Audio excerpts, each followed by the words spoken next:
para pendengar, semoga cerita kali ini bisa menginspirasi untuk kita semua. Di sebuah desa kecil yang diselimuti kabut pagi, di mana suara ayam jantan lebih nyaring dari suara televisi, seorang anak lelaki duduk bersimpuh di sudut dapur. Bukan meratap, bukan pula bermimpi kosong. Tangannya yang kecil itu mengaduk kuah sayur dengan sabar, sementara matanya menyimpan bara yang tak terlihat oleh siapapun. Namanya Andi, dan dari dapur yang sederhana itu, ia sedang memasak sesuatu yang jauh lebih besar dari sekedar nasi dan lauk. Ia sedang memasak sebuah takdir. Andi adalah anak yang pendiam, seperti embun di atas daun talas, hadir tanpa suara, namun terasa keberadaannya.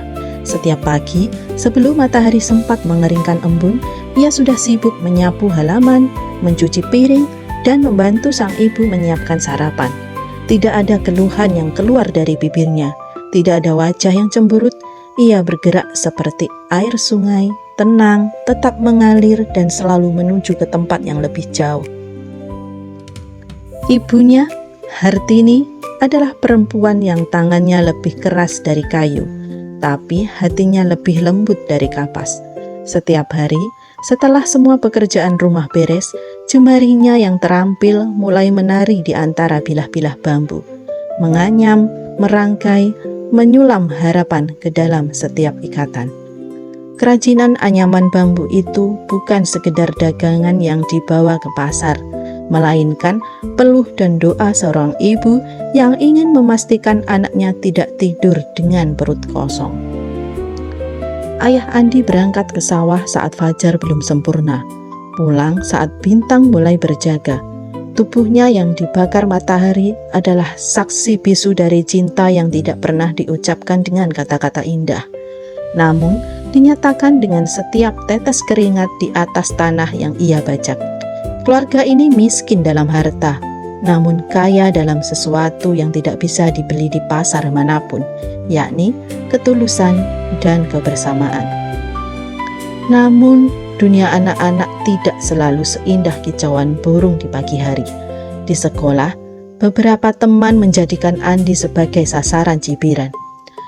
Andi si kuper, Andi si penakut, Andi yang tidak punya teman. Kata-kata itu dilontarkan seperti batu kecil yang dilempar ke kolam. Tetapi Andi adalah kolam yang dalam. Batu-batu itu jatuh, menimbulkan riak sebentar, lalu tenggelam. Dan kolamnya tetap tenang, tetap jernih, tetap mengalir ke arah yang benar. Yang mengherankan adalah Andi tidak membalas. Ia tetap tersenyum kepada mereka yang mengoloknya, tetap menyapa mereka yang mengabaikannya, seperti matahari yang tidak pernah pilih-pilih kepada siapa ia bersinar. Andi memancarkan kehangatan kepada siapapun yang ia temui.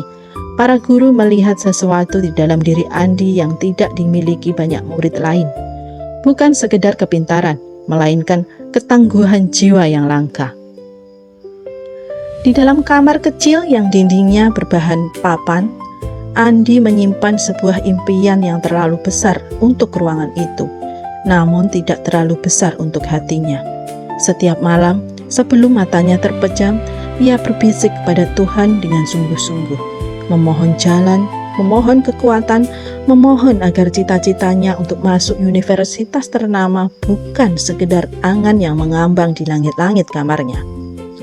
Doa itu ia ulang setiap hari, seperti ibu menganyam bambu, satu bilah demi satu bilah, satu malam demi satu malam.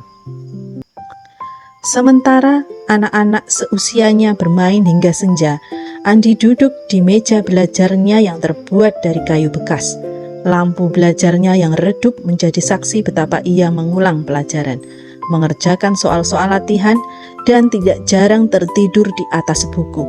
Namun setiap pagi ia bangkit lagi, karena ia tahu pohon yang berakar dalam tidak akan mudah roboh oleh angin, dan akar itu hanya bisa tumbuh dari ketekunan yang dipupuk setiap hari. Hari ujian beasiswa itu tiba seperti badai yang sudah lama dinanti. Tangannya gemetar saat memegang pensil. Namun, di balik gemetar itu ada keyakinan yang mengalir dari doa-doa yang telah ia panjatkan selama bertahun-tahun.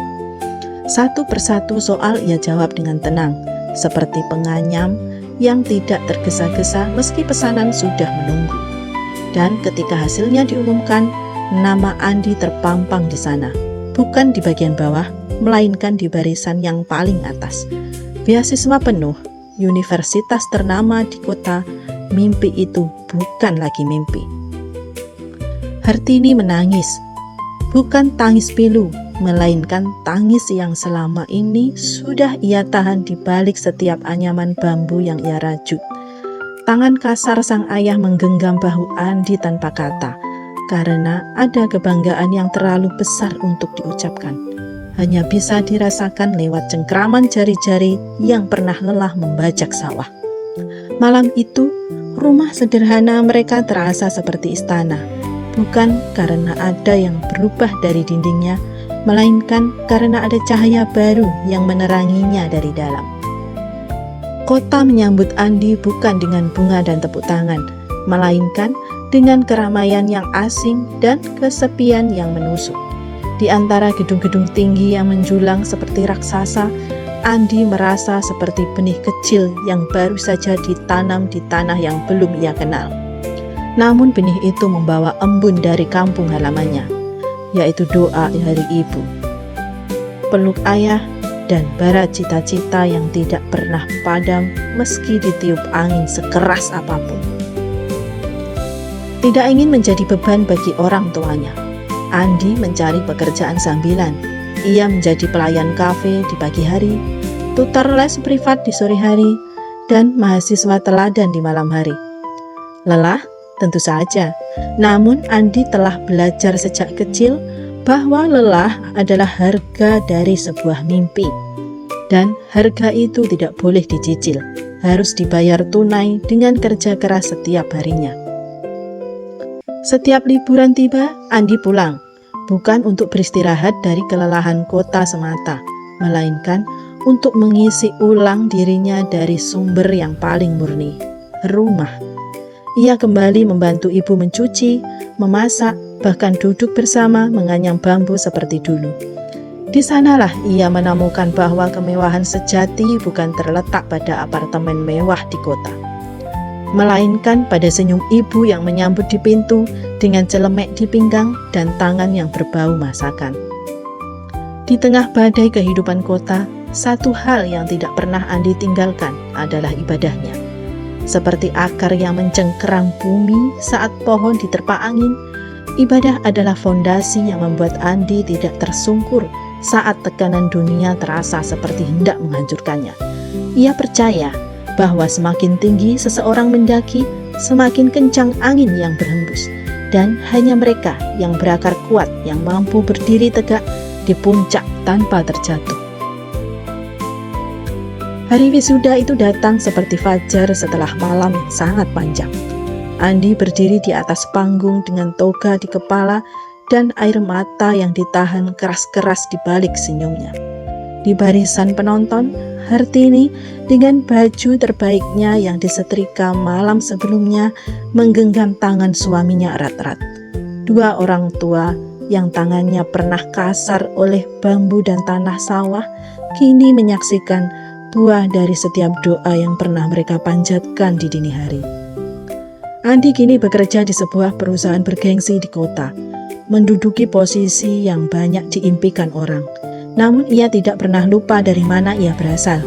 Di meja kerjanya yang rapi, tersimpan sebuah benda kecil, sepotong anyaman bambu buatan ibunya, yang ia bawa sebagai pengingat bahwa kesuksesannya bukan terbuat dari keberuntungan semata, melainkan dari bilah-bilah perjuangan yang dirangkai satu persatu, dengan sabar, dengan tekun, dengan cinta.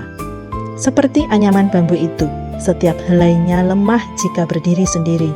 Namun, ketika dirangkai bersama dengan ketekunan dan kasih, ia menjadi sesuatu yang kuat, yang indah, dan yang tak mudah patah.